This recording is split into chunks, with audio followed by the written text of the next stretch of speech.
Tavşan Puf'un Sihirli Havucu. Bölüm 1. Puf'un en büyük hayali.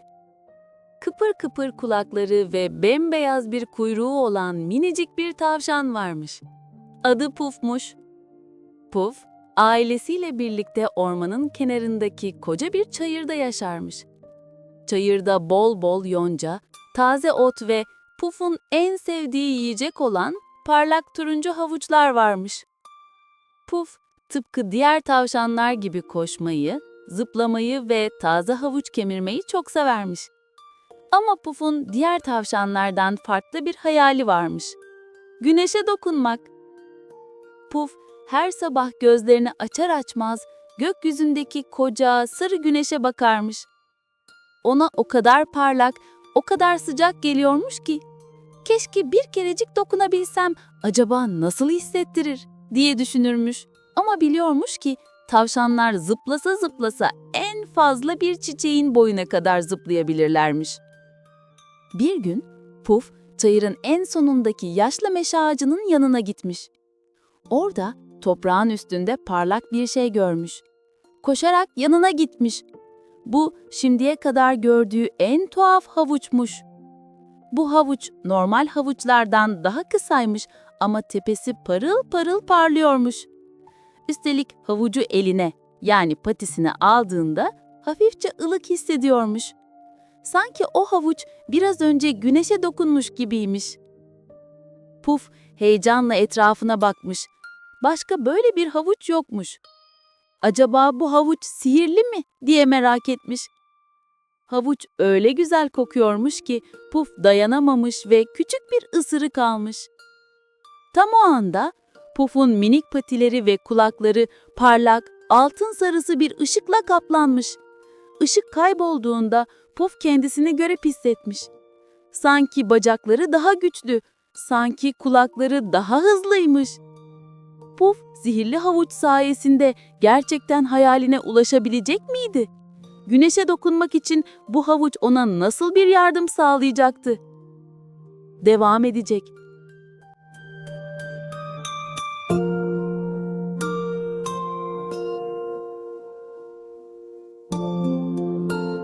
Bölüm 2.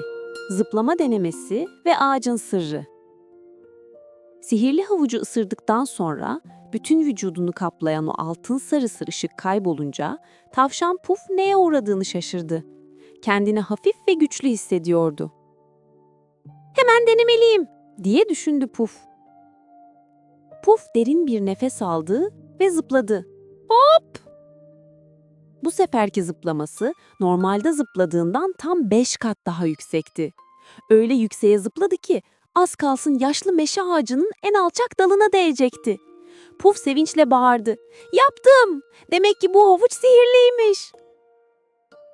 Artık Puf, sihirli havuç sayesinde hayali olan güneşe dokunma hedefine bir adım daha yakındı. Ama bu zıplamalar bile güneşe ulaşmak için yeterli değildi. Puf'un daha yükseğe zıplaması gerektiğini biliyordu.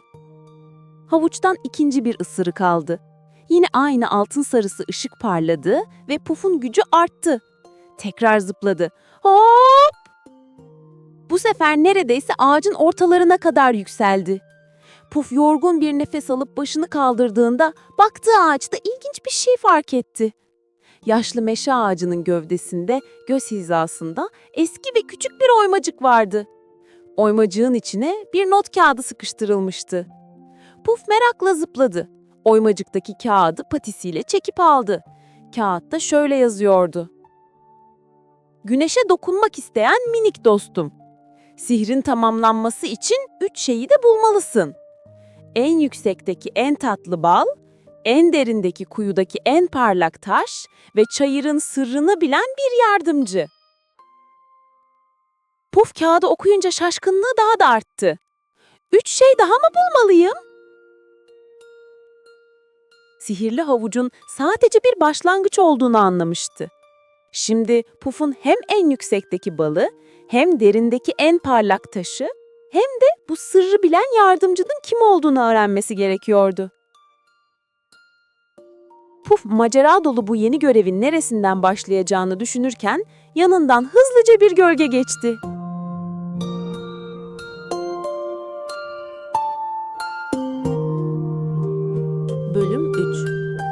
sırrı bilen yardımcı ve uçuş. Puf, kağıdı okuyup düşüncelere dalmışken yanından geçen gölgeye baktı. Bu, çayırın en hızlı ve en zeki arısı olan vızıldayan Vızvız'dı. Puf Vızvız'a seslendi. "Vızvız, bir saniye durur musun? Sana ihtiyacım var." Vızvız, küçük kanatlarını sallayarak Puf'un yanına kondu. "Ne oldu Puf? Çok heyecanlı görünüyorsun." Puf hemen kağıdı gösterdi. "Benim sihrimi tamamlamam ve güneşe dokunmam için bu 3 şeyi bulmam gerekiyormuş. Ve en yüksekteki bal belki sen biliyorsundur." Vızvız gülümsedi. "Elbette biliyorum. O bal kayalıkların tepesindeki yaşlı çam ağacının en yüksek dalındaki kovanda. Ama oraya tırmanamazsın." Puf hemen sihirli havucundan 3. ve son ısırığı aldı. Altın ışık tekrar parladı. Puf eskisinden bile daha güçlü hissediyordu. Hızla koşa koşa kayalıkların yanına gitti, zıpladı ve hop! Bu seferki sıçraması onu çam ağacının dallarına kadar ulaştırdı. Vızvız'ın yardımıyla en tatlı altın sarısı balı aldı. 1. görev tamam. Sıra 2. görevdeydi. En derin kuyudaki en parlak taş. Puf ve Vızvız çayırın ortasındaki terk edilmiş kuyuya gittiler. Puf, havucun verdiği güçle kuyuya dikkatlice eğildi. Ama taş çok derindeydi. Tam o sırada kuyunun kenarında bir karga durdu. Gaga karga. Gaga karga, Puf'un ne kadar üzgün baktığını gördü ve "Yardım ister misin küçük tavşan?" dedi. Puf durumu anlattı. Gaga karga, gagasını kullanarak kuyudaki parlak taşı yukarı çıkardı.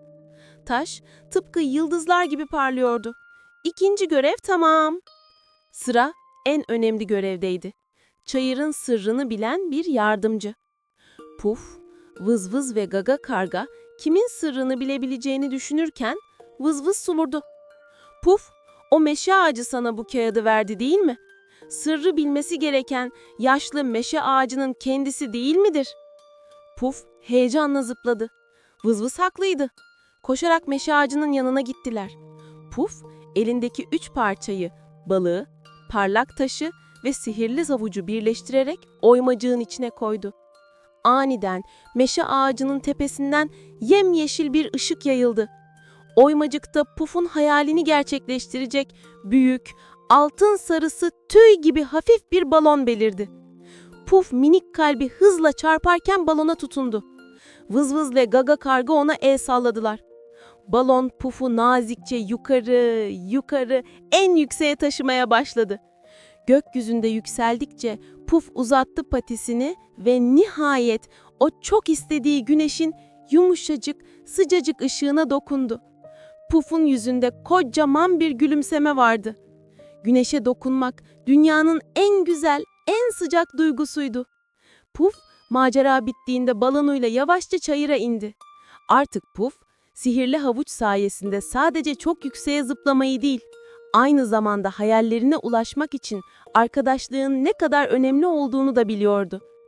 O günden sonra Tavşan Puf, arkadaşlarıyla maceralar yaşamaya devam etti. Masalımız burada sona erdi. İyi geceler.